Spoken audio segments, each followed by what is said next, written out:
Good evening everyone, नमस्कार। आप सभी का स्वागत है और धन्यवाद आप सबने ज्वाइन किया, आपने कीमती समय से टाइम निकाला। Thank you AstraZeneca. मैं डॉक्टर प्राची जाधव, एंडोक्रिनोलॉजिस्ट। हम ये जूम मीटिंग्स हर महीने के आखिरी शनिवार को अरेंज करते हैं और इस मीटिंग के माध्यम से मैं डायबिटीज़ के ऊपर चर्चा करते हैं। हम डायबिटीज़ और उससे रिलेटेड जो भी प्रॉब्लम्स, हेल्थ प्रॉब्लम्स हो सकते हैं, उनकी हम चर्चा करते हैं। तो आज का हमारा टॉपिक है डायबिटीज़ एंड वेट मैनेजमेंट। में क्या प्रॉब्लम्स हो सकते हैं, उनको आज हम डिस्कस करने वाले हैं। तो इसमें आज मैं मेनली डायबिटीज़ के पेशेंट्स में वेट का कितना महत्व है। ज़्यादातर पेशेंट्स डायबिटीज़ के ओवरवेट या ओबीज रहते हैं, वो आप सभी लोग जानते हैं। तो वो वेट से क्या क्या प्रॉब्लम्स होते हैं और हमको वेट क्यों कंट्रोल में रखना चाहिए और हम कैसे कंट्रोल में रख सकते हैं, उन सब के बारे में हम आज चर्चा करना चाहूँगी कि डायबिटीज़ ये जो बीमारी है ये बहुत तेज़ी से बढ़ रही है। मैं हर बार आपको बताती हूँ कि डायबिटीज़ पूरे वर्ल्ड में बहुत तेज़ी से बढ़ रही है। ये वर्ल्ड मैप मैंने यहाँ पे रखा है, जहाँ पे आप देख सकते हैं कि वर्ल्ड में लेफ्ट साइड में बॉक्स में लिखा है कि पूरे वर्ल्ड में डायबिटीज़ पिछले 25 सालों में 70% से ज़्यादा बढ़ी है। और ये अगर हम एरिया वाइज देखें, रीजन वाइज देखें, तो हमारे जो जैसे अमेरिका, वेस्टर्न वर्ल्ड है, उसमें ये जो बढ़ोतरी हुई है डायबिटीज के पेशेंट्स में, वो कहीं कहीं 50% हुई है, कहीं 20 से 80% हुई है। लेकिन यूरोप में देखिए 20% ही बढ़ोतरी हुई है। लेकिन आप अगर एशियन कंट्रीज देखें, स्पेशली इंडिया में, ये बढ़ोतरी 100% से ज़्यादा ये बढ़ोतरी हुई है। और जो पेशेंट 39-40 मिलियन थे 2003 में, 2025 में एक्सपेक्टेड है कि वो 80 मिलियन के ऊपर चले जाएंगे। तो ऑलमोस्ट 108% से ये संख्या डायबिटीज़ की पेशेंट्स की बढ़ गई है और ये बहुत तेज़ रफ्तार से बढ़ रही है। तो हमको ये जानना चाहिए कि एशिया, स्पेशली इंडिया में, हम लोग का शायद जेनेटिक मेकअप अलग है, हमारे जीन्स अलग है, आनुवंशिकता अलग है, जिसकी वजह से हमें ज़्यादा डायबिटीज़ हो रही है, हम ज़्यादा ससेप्टेबल हैं, हमको ज़्यादा रिस्क है डायबिटीज़ होने का। और दूसरा मेन कारण है हमारी बदलती जीवन शैली, चेंजिंग लाइफस्टाइल। हमारी अब सब बैठ के काम होता है, डाइट बदल रहा है। तो ये सब चेंजेस जो आ रहे हैं, सडनली आ रहे हैं, अर्बनाइजेशन हो रहा है। तो ये सब, इन सभी चीज़ों की वजह से एशिया में, इंडिया में डायबिटीज़ बहुत तेज़ रफ्तार से बढ़ रहा है। तो डायबिटीज़ के लिए रिस्क फैक्टर्स होते हैं, जैसे कि बढ़ती उम्र, फैमिली हिस्ट्री डायबिटीज़ की, कि अगर आपके पेरेंट्स को डायबिटीज़ है, ग्रैंड पेरेंट्स को डायबिटीज़ है, तो आपको डायबिटीज़ का रिस्क होता है। बट ये ऐसे फैक्टर्स हैं जैसे कि एज है, फैमिली हिस्ट्री है, ये हम बदल नहीं सकते डायबिटीज़ होने से।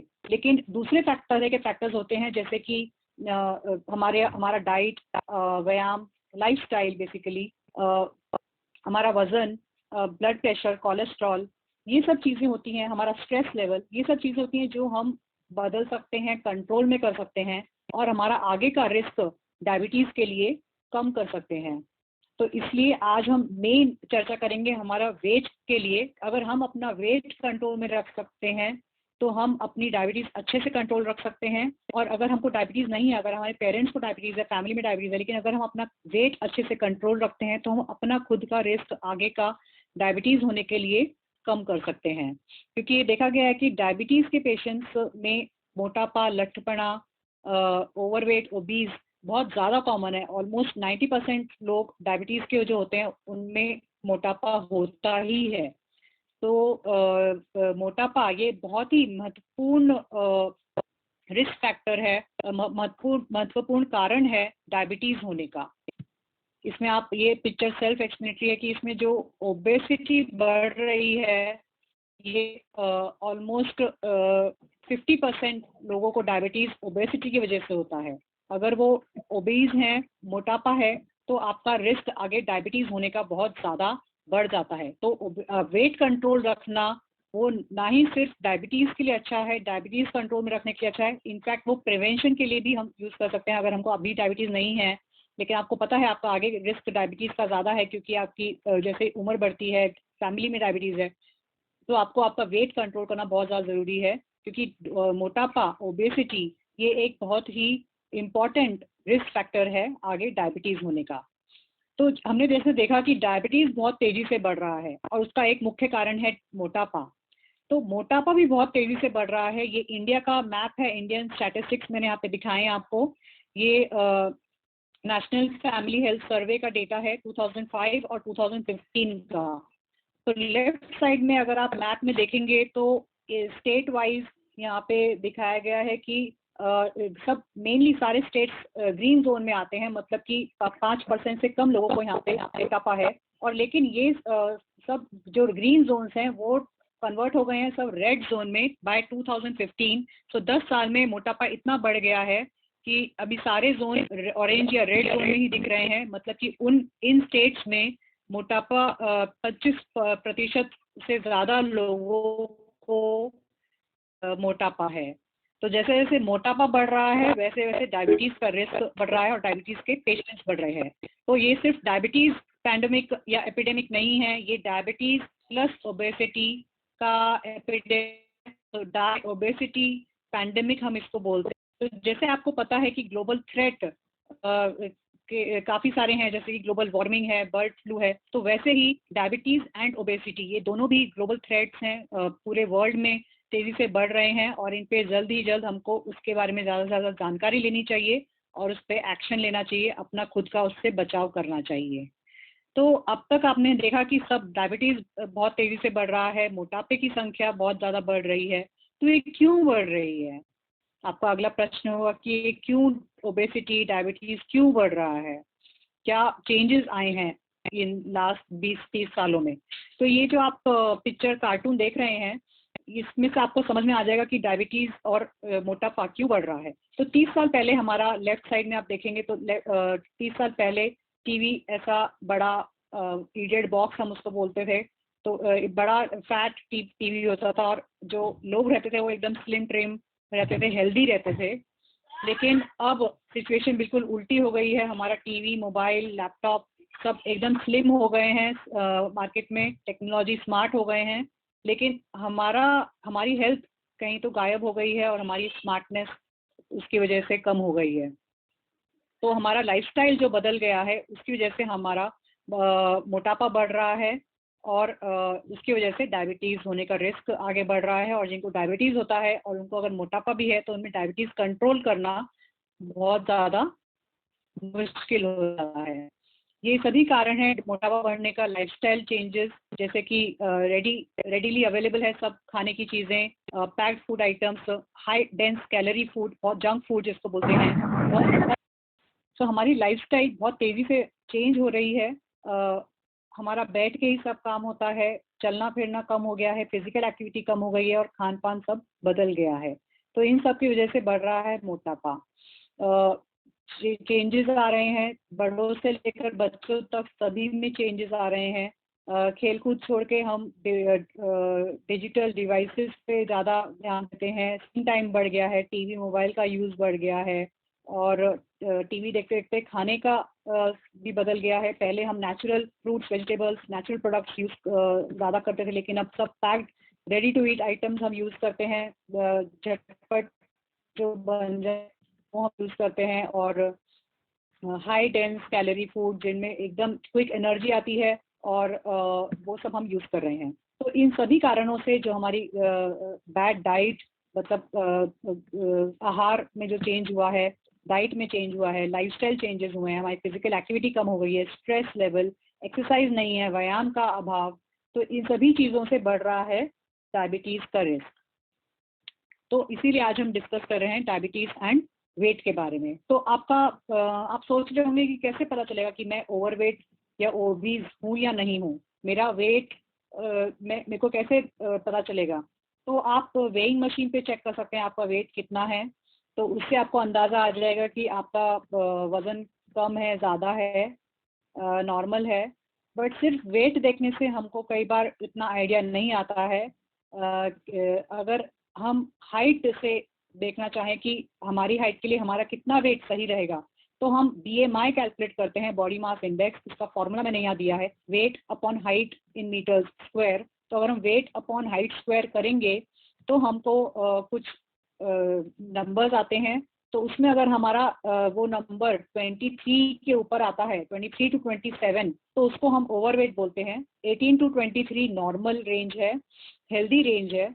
23 to 27.5 ओवरवेट होता है, और अगर 27.5 के ऊपर आता है तो हम उसको ओबीज बोलते हैं। तो आपके हाइट के हिसाब से आपका कितना वजन होना चाहिए, उसका हमें बीएमआई से आइडिया मिल सकता है। तो आपको सिर्फ वजन नहीं देखना चाहिए, हमेशा आपका बीएमआई कैलकुलेट करें, और उससे आपको पता चलेगा कि आप ओवरवेट हैं या नहीं। और भी जो दूसरे तरीके हैं वो हैं, हम अपना एब्डोमेन सर्कमफरेंस, पेट का घेर हम देख सकते हैं कितना है। तो इसमें अगर पुरुषों में अगर 90 के ऊपर है या फीमेल्स में 80 के ऊपर है, 80 सेंटीमीटर, तो उसको हम ज़्यादा मानते हैं। आपको कहाँ पे भी चेक करना चाहिए आपका वेस्ट सर्कमफरेंस, वो आपको हिप बोन और रिब केज का लोअर पार्ट, वो उन दोनों का बीच का जो भाग है, वहाँ पे आप आपका वेस्ट सर्कमफरेंस चेक कर सकते हैं। और मेल्स में मोर देन 90 सेंटीमीटर्स और फीमेल्स में मोर देन 80 सेंटीमीटर्स अगर है, तो उसको हम ओवरवेट या ओबीज बोलते हैं। तो यहाँ पे हमने जान लिया कि हमें ओबेसिटी है या नहीं, ओवरवेट हम हैं या नहीं। तो अब इसके लिए हम क्या कर सकते हैं? तो ओबेसिटी के लिए बेस्ट इज प्रिवेंशन।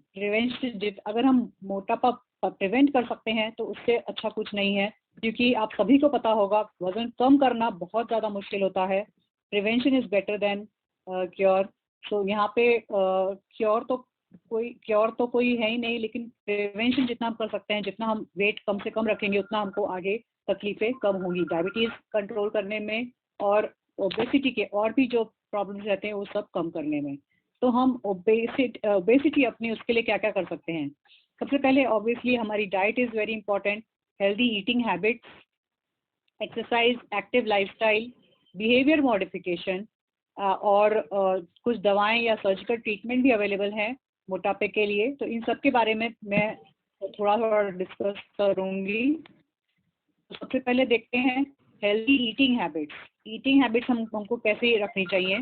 तो इसको मैंने हैबिट क्यों लिखा है? क्योंकि अच्छी डाइट फॉलो करना, डाइटिंग करना, ये कोई ऐसे कोर्स नहीं होता है। मैंने 15 दिन का कोर्स किया है या 3 महीने का कोर्स किया है, मैं डाइटिंग की थी। In fact diet is a part and parcel of our life. ये लाइफ लॉन्ग हमारी डाइट जो हम फॉलो कर सकते हैं वो हमको अपनानी चाहिए। और डाइट हमारा एक जीवन का हिस्सा होना चाहिए, प्रॉपर हेल्दी बैलेंस डाइट। तो ये हमें हैबिट बना लेनी चाहिए जो हम कायम लाइफ लॉन्ग फॉलो कर सकें। तो इसलिए हम इसको हेल्दी ईटिंग हैबिट्स बोलते हैं, रादर देन जस्ट एक कोर्स। जो लोग बोलते हैं मैंने 3 महीने का कोर्स किया था या 6 महीने का किया था, वजन कम हो गया था लेकिन फिर से बढ़ गया। तो इसको आपको जो हेल्दी ईटिंग है वो आपको एज एक हैबिट बना लेनी है अपने रोज की लाइफ में। तो आपको कैसे समझेगा कि आपकी बैलेंस डाइट है या नहीं है? बहुत ही सिंपल तरीका है। आप जो भी, जैसे आपका प्लेट है खाने का, तो आप उसको अगर ऐसे डिवाइड कर लेंगे, जैसे कि यहाँ पे मैंने किया है, एरो दिख रहा है? हाँ। तो आप जैसे ये प्लेट है आपकी खाने की, तो अगर इसको आप डिवाइड कर लेंगे, ये हाफ में डिवाइड कर दिया है, तो ऊपर का हाफ मतलब 50% आपको यहाँ पे क्या क्या दिख रहा है? 50% आपको वेजिटेबल्स खाने हैं। 50% वेजिटेबल्स होने चाहिए। 25% आधे का और भी आधा, 25% आपको प्रोटीन्स लेने हैं। प्रोटीन्स बहुत ज़्यादा इंपॉर्टेंट है आपके डाइट में। तो 50% वेजिटेबल्स, 25% प्रोटीन्स, और बाकी रह गया जो 25% वो हमको स्टार्च, कार्बोहाइड्रेट्स मेनली लेने हैं। और साथ में हम फ्रूट्स और डेयरी प्रोडक्ट्स का इन्वॉल्व को रख सकते हैं। तो 50% वेजिटेबल्स आपके डाइट में होना चाहिए। वेजिटेबल्स जैसे कि आपके सब्जियां या सैलेड, तो वो आपको 50% आपके खाने का, कोई भी ब्रेकफास्ट, लंच या डिनर, कोई भी टाइम पे आप खा रहे हैं तो आपको ये ध्यान रखना चाहिए कि 50% मेरे खाने में वेजिटेबल्स हैं, सब्जियां हैं, भाजी है और सैलेड है। 25% प्रोटीन पे ध्यान देना है। प्रोटीन मतलब जैसे कि जो वेजिटेरियंस हैं उनके लिए स्प्राउट्स, मोड़ डालेले धान्य, कट धान्य, फिर पल्सेस जो दालें रहती हैं जैसे कि छोले, राजमा, चौड़ी, मसूर, तो ये सब जो पल्सेस हैं उनमें हम प्रोटीन मिल सकता है। दूध, दही, इनमें प्रोटीन होता है। जो भी डेयरी प्रोडक्ट्स होते हैं प्रोटीन होता है। पनीर, उसमें पनीर प्रोटीन्स होते हैं। जो नॉन वेजिटेरियंस हैं उनमें एग वाइट्स और बॉइल्ड चिकन या फिश, वो आप एज प्रोटीन इंटेक आप रख सकते हैं। मटन अवॉइड करना चाहिए और जो बॉइल्ड आप चिकन यूज़ करें। जो फ्राइड आइटम्स आप अवॉइड करें। और जो 25% स्टार्च लिखा है इधर, 25% स्टार्च मतलब इसमें आपकी रोटी, चपाती, फुल्का, भाकरी, राइस, वो सब इसमें आप इंक्लूड कर सकते हैं। तो वो सिर्फ 25% आपको खाने में यूज़ करना चाहिए। और ज़्यादा से ज़्यादा सब्जियां, सैलेड और प्रोटीन इंटेक आपको ज़्यादा रखना चाहिए। दिन का एक फ्रूट खा सकते हैं आप, और डेयरी प्रोडक्ट्स आप ले सकते हैं जो लो फैट मिल्क और दही ले सकते हैं। तो ये था मेनली आपके रोज़ की प्लेट कैसे आपकी होनी चाहिए, कैसे आपने प्लेट लगानी चाहिए अपनी। और बाकी जो टिप्स हैं, we are what we eat, तो हम जैसा खाते हैं वैसा हम दिखते हैं।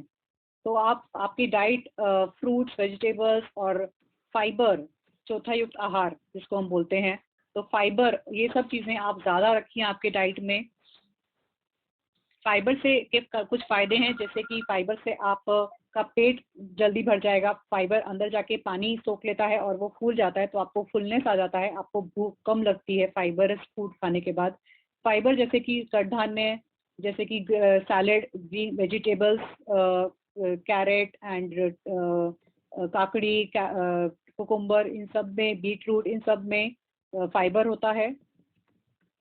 जैसे और बाकी प्रोडक्ट्स है जैसे कि ओट्स है, दलिया है, इन सब में भी फाइबर का कंटेंट ज़्यादा होता है। फ्रूट्स हैं जैसे कि जो कम मीठे फ्रूट्स हैं जैसे कि एप्पल, संतरा, मौसम्बी, पेर, नाशपाती, ये सब आप यूज़ कर सकते हैं। पेरू, अमरूद, वो भी आप यूज़ कर सकते हैं। जो मीठे फ्रूट्स होते हैं, पल्पी फ्रूट्स होते हैं जैसे कि केला, बनाना, चीकू, पपई, ये सब पल्पी फ्रूट्स हैं, ज़्यादा मीठे फ्रूट्स हैं, वो आप अवॉइड करें। और ग्रेप्स, मैंगोज, ये सब आप अवॉइड करें। लिमिटेड क्वांटिटी में आप ले सकते हैं। वेजिटेबल्स, आप कोई भी वेजिटेबल खाएं। आई थिंक पोटैटो छोड़ के, बटाटा छोड़ के, आप सारे कोई भी वेजिटेबल खा सकते हैं और कितनी भी क्वांटिटी में खा सकते हैं। आप एज अ सब्जी करके खा सकते हैं, भाजी करके खा सकते हैं, या फिर प्लेन सैलेड भी खा सकते हैं। सेकेंड थिंग इज, आप टाइम टाइम पे, फिक्स टाइम पे खाइए। बीच खाने के बीच बीच में कुछ खाइए मत। ब्रेकफास्ट बहुत सबसे ज़्यादा इम्पोर्टेंट मील है। ब्रेकफास्ट कभी भी स्किप नहीं करना चाहिए, ब्रेकफास्ट हमेशा करना चाहिए, क्योंकि ओवरनाइट हम फास्ट एनीवेज करते हैं, ओवरनाइट हम कुछ खाते नहीं हैं, तो सुबह को हमको अपना फास्ट ज़रूर तोड़ना चाहिए। ब्रेकफास्ट उसको बोलते हैं। तो सुबह ब्रेकफास्ट करने के कई फ़ायदे हैं। एक तो आपकी बॉडी को न्यूट्रिशन मिलता है, उस टाइम पे हमारे हार्मोन्स हाई लेवल पे रहते हैं, तो अच्छे से वो यूज़ हो जाता है न्यूट्रिशन। बॉडी को ज़रूरत होती है मॉर्निंग में ब्रेकफास्ट की, न्यूट्रिशन की, कैलोरीज की। तो कैलोरी इंटेक आपको मॉर्निंग में ज़्यादा रखना चाहिए, लंच में उससे कम, और डिनर में सबसे ज़्यादा कम रखना चाहिए, क्योंकि रात के टाइम पे हमारे हार्मोन्स भी कम क्वांटिटी में रहते हैं। तो इसलिए हमको ब्रेकफास्ट मिस नहीं करना चाहिए। अगर हम ब्रेकफास्ट मिस करते हैं तो हमारा बॉडी को और ज़्यादा स्ट्रेस आता है, स्ट्रेस हार्मोन्स बढ़ते हैं, और स्ट्रेस हार्मोन्स जैसे कि स्टेरॉइड्स वगैरह अगर बॉडी में बढ़ते हैं तो हमारा मोटापा और बढ़ सकता है। Avoid grazing during the day, मतलब आप बीच बीच में खाना अवॉइड करिए। खाना खाने के आप टाइम टाइम पे खाना खाइए, और बीच बीच में कुछ ना कुछ खाते रहना है, ऐसा आप अवॉइड करिए। जो भी आप खाना खा रहे हैं उसमें पोर्शन साइज, क्वांटिटी, वो आप लिमिटेड रखिए। ओवर ईट करना अवॉइड करिए, तो आपका वेट रख सकते हैं। कैलोरी डेंस फूड, मतलब कि जंक फूड जिसमें न्यूट्रिशन नहीं होता है, जैसे कि fast food, burger, pizza, French fries, fruit juices, sweetened beverages, मतलब कि जैसे सॉफ्ट ड्रिंक्स, ये सब आप अवॉइड करें। पानी ज़्यादा से ज़्यादा लें। सबसे बेस्ट जो लिक्विड है वो है पानी, तो वो आप ज़्यादा से ज़्यादा लें, उससे पेट भी भरता है और डाइजेशन भी अच्छा होता है। पैक्ड फूड आइटम्स आजकल बहुत इनका ट्रेंड चल गया है।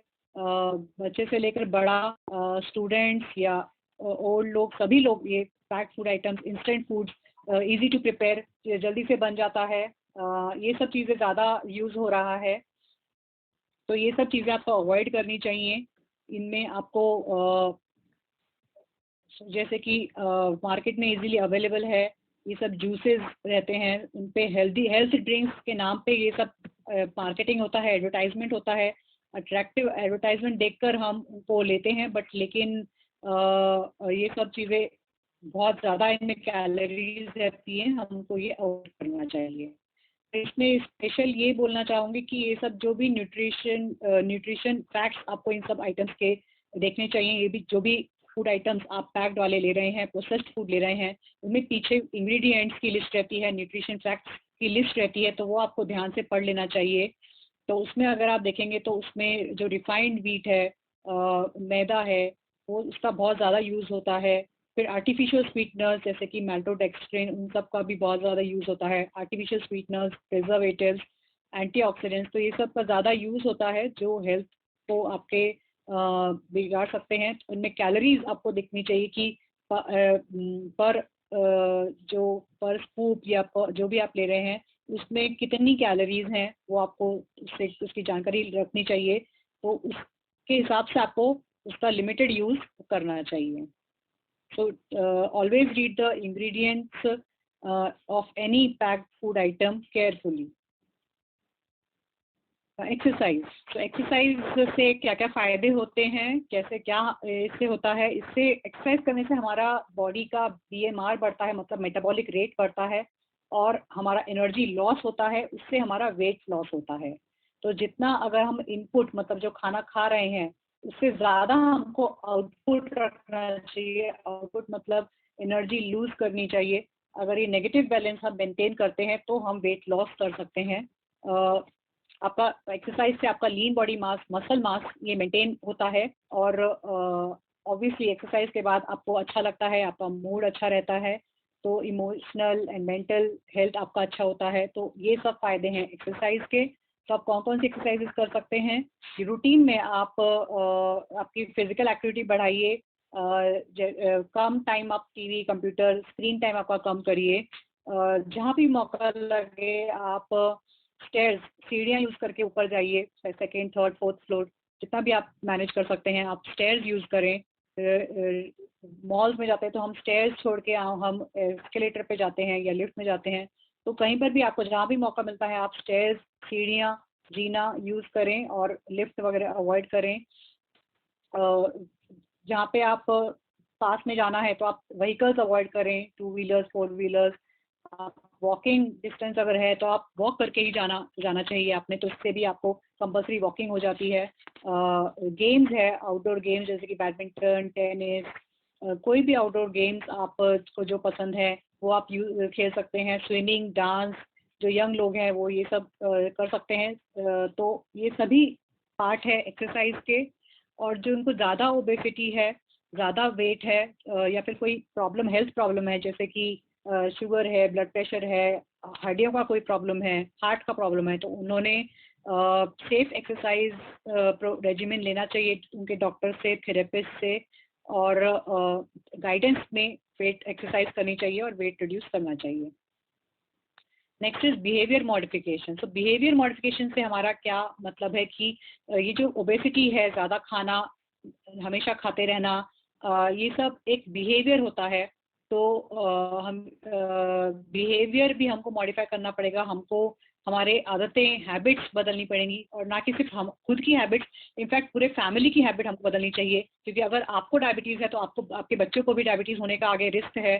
तो बचपन से ही उनको healthy lifestyle, healthy diet, exercise का इम्पोर्टेंस बताना चाहिए, और उनका शुरुआत से ही बिहेवियर मॉडिफिकेशन, उनका हैबिट्स बदलनी चाहिए, बिहेवियर फूड के तरफ बदलना चाहिए। क्योंकि एक हेल्दी फैमिली अगर आपको रखनी है तो सभी को, फैमिली में सभी को हेल्दी लाइफस्टाइल अपनाना चाहिए कि सिर्फ जिसको डायबिटीज़ है सिर्फ उसी पे कंसंट्रेट नहीं करना चाहिए कि उनको सिर्फ उसी पर्सन को डाइट में शुगर छोड़ना पड़ेगा, तला हुआ नहीं खाना है। ये अगर पूरी फैमिली फॉलो करती है तो फिर डायबिटीज़ पेशेंट के लिए इजी हो जाता है डाइट फॉलो करना और पूरी फैमिली हेल्दी हो सकती है। तो बचपन से ही आप बच्चों में बड़ों में आप हेल्दी ईटिंग हैबिट्स डालें और ये सब आप टारगेट्स हैं जो आप अचीव कर सकते हैं अपने घर पे, जैसे कि बहुत सारा पानी पीना है सबने, जूस या सोडा वो सब अवॉइड करना है, पानी सबने ज़्यादा पीना है। घर में आप फास्ट फूड जंक फूड कभी कभार लाएं, जैसे कि महीने में 2 या 3 बार मैक्सिमम आप फिक्स डेज रख के आप ला सकते हैं। हर रोज़ फास्ट फूड लाना घर में बंद करें। खाते टाइम डिनर टाइम या मील्स टाइम पे आप टीवी मोबाइल बंद रखें और खाने पे कंसंट्रेट करें। तो आप पेट जितना 80% आपका पेट अगर भर जाता है, फुलनेस लगता है आपको, तो तुरंत आपने खाना बंद कर देना चाहिए। ओवर ईटिंग अवॉइड करनी चाहिए। खाते समय टीवी मोबाइल अवॉइड करना चाहिए और ओवरऑल भी दिन भर में टीवी का टाइम 1 से 2 घंटे के से कम ही रखना चाहिए। टाइम पे सोना, टाइम पे उठना, टाइम पे खाना पीना, ये सब डेली रूटीन आपके पूरे फैमिली ने अच्छे से फॉलो करना चाहिए और आप सभी ने एज टुगेदर एक साथ खाना खाना चाहिए। तो इन सब से आपके और आपके फैमिली का हेल्थ अच्छा रहेगा। ये सब हम फॉलो कर सकते हैं डेली रूटीन में, बट कुछ पेशेंट्स रहते हैं जिनका ये सब करके भी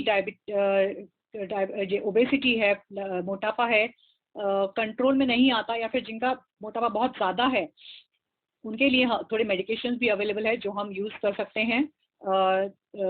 तो उसके लिए आपको आपके डॉक्टर की सलाह लेनी पड़ती है, या फिर अगर आपको कुछ उससे कॉम्प्लिकेशंस हो रहे हैं आपके मोटापे से, जैसे कि डायबिटीज़ हो रहा है, बीपी बढ़ रहा है, या आपके हार्ट का तकलीफ हो रहा है, या आपके घुटनों में तकलीफ हो रहा है उसकी वजह से, तो कुछ भी अगर तकलीफ हो रहा है तो फिर हम मेडिकेशंस का भी सहारा ले सकते हैं। और आगे बेरियाटिक सर्जरी के बारे में आपने सुना होगा। तो बेरियाटिक सर्जरी मतलब उसमें हम पेट, ये राइट साइड में जो आप डायग्राम्स देख रहे हैं, ये कई तरीके हैं जिससे हम पेट का वॉल्यूम कम कर देते हैं। सर्जन पेट पे एक बैंड बांध देते हैं या फिर उसको डाइवर्जन लगा देते हैं उसको, तो जिससे कि हमारा पेट का कैपेसिटी कम हो जाता है और कम खाना हम खा पाते हैं उस वजह से, और फिर हमारा वेट लॉस हो सकता है। तो अगर आपका मेडिकल लाइफस्टाइल चेंजेस और प्लस मेडिकल ट्रीटमेंट ये सब फेल हो जाता है और अगर आपको बहुत मोटापे से तकलीफ हो रही है, तो फिर हम बेरियाटिक सर्जरी का भी ऑप्शन दे सकते हैं। तो ये सब था आपका मोटापे और उसके ट्रीटमेंट के बारे में जानकारी। तो it's time to wake up. हम सबको ये जानकारी ले लेनी चाहिए, अपने फैमिली एंड फ्रेंड्स तक भी आप ये जानकारी पहुंचाएं और अच्छा खाना खाएं, राइट चॉइस करें। आपके सामने बर्गर है और एप्पल है, तो आप प्लीज़ एप्पल चूज़ करें। और वेट लॉस करने के लिए बहुत हार्ड वर्क करना पड़ता है। जल्दी से आप उसको आप डीमोटिवेट ना हो, आपके गोल्स बराबर से ठीक से आप सेट करें, आपका शुगर चेक करते रहें। तो यहाँ पे एक इम्पॉर्टेंट पॉइंट ये है कि हमको गोल्स कैसे सेट करना चाहिए, क्योंकि कई बार मैंने देखा है पेशेंट्स, स्पेशली यंग पेशेंट हो या तो वो एक दिन उनको ठान लेते हैं मुझे वेट कम करना है, और उनका गोल रहता है 1 महीने में मुझे 10 किलो कम करना ही है कैसे भी। या फिर कई बार यंग गर्ल्स आती हैं, बोलते हैं कि मेरी शादी है 3 महीने में, मुझे वेट लॉस करना ही है 3 महीने में। तो लेकिन आपको अनरियलिस्टिक गोल्स, बहुत ज़्यादा गोल्स ऐसे जो आप इमीडिएटली आप अचीव ना कर पाएँ, ऐसा आप गोल्स अवॉइड करें। आप slow and steady wins the race. Slow आप जाएं, आप जो गोल्स आप अचीव कर सकते हैं वैसे गोल्स आप रखिए, जैसे कि 1 या 2 किलो 1 महीने में करना है, उतना अचीव कर लिया तो फिर आप नेक्स्ट गोल सेट करें। क्योंकि अगर आप गोल्स अचीव नहीं कर पाएंगे तो आप डीमोटिवेट हो जाते हैं और फिर छोड़ देते हैं। तो आपको गोल्स बराबर से सेट करने चाहिए। और कई बार ऐसा होता है कि वेट कम कम होता है और फिर एक टाइम पे वो स्टेबल हो जाता है, तो फिर हम डीमोटिवेट हो जाते हैं फिर से कि हमारा वेट और कम क्यों नहीं आ रहा है। तो कई बार एक प्लेटो आ जाता है वेट में, तो भी आपको डाइट एक्सरसाइज नहीं छोड़ना चाहिए, नहीं तो आप फिर से जो लूज किया है वो फिर से आप गेन कर सकते हैं वेट। तो इसलिए आपको डीमोटिवेट नहीं होना चाहिए, आपके वेट हमेशा टाइम टू टाइम चेक करते रहिए, आपके गोल्स बराबर सेट करते रहिए, हम टाइम टू टाइम उनको बदलते रहें। और आप अगर वेट चेक करते रहेंगे तो आपको पता चलेगा कि आपके एफर्ट्स कितने अच्छे हो रहे हैं या कम पड़ रहे हैं, तो उस हिसाब से आप काम कर सकते हैं। तो ये सब था जानकारी डायबिटीज एंड वेट के बारे में।